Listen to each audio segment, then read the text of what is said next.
And now, This I Believe. Here is Edward R. Murrow. This I Believe. Aldous Huxley is a prolific writer. He has described himself as an essayist, an amateur philosopher who writes novels. Like his famous grandfather, T.H. Huxley, his thinking has left an indelible impression on his time.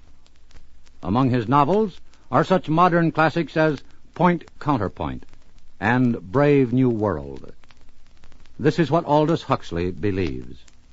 In every one of the higher religions, there is a strain of infinite optimism on the one hand, and on the other of a profound pessimism.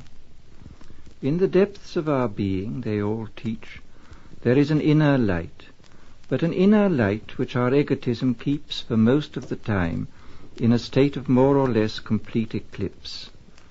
If, however, it so desires, the ego can get out of the way, so to speak, can diseclipse the light and become identified with its divine source. Hence the unlimited optimism of the traditional religions. Their pessimism springs from the observed fact that though all are called, few are chosen, for the sufficient reason that few choose to be chosen. To me, this older conception of man's nature and destiny seems more realistic, more nearly in accord with the given facts than any form of modern utopianism. In the Lord's Prayer we are taught to ask for the blessing which consists in not being led into temptation. The reason is only too obvious. When temptations are very great or unduly prolonged, most persons succumb to them. To devise a perfect social order is probably beyond our powers, but I believe that it is perfectly possible for us to reduce the number of dangerous temptations to a level far below that which is tolerated at the present time.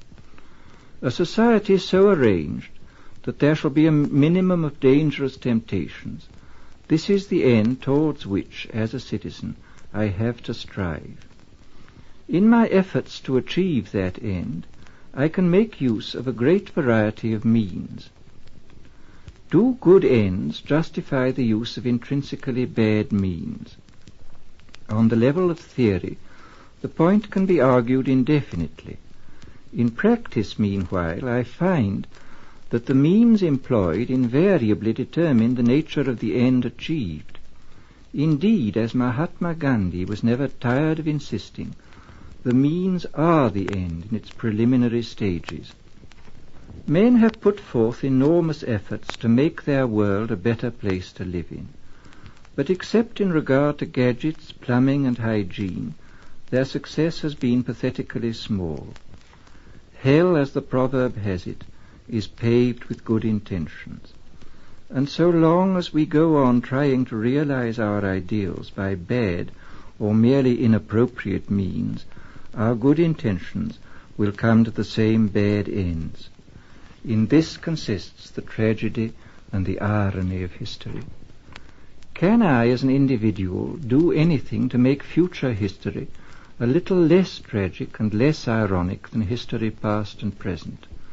I believe I can.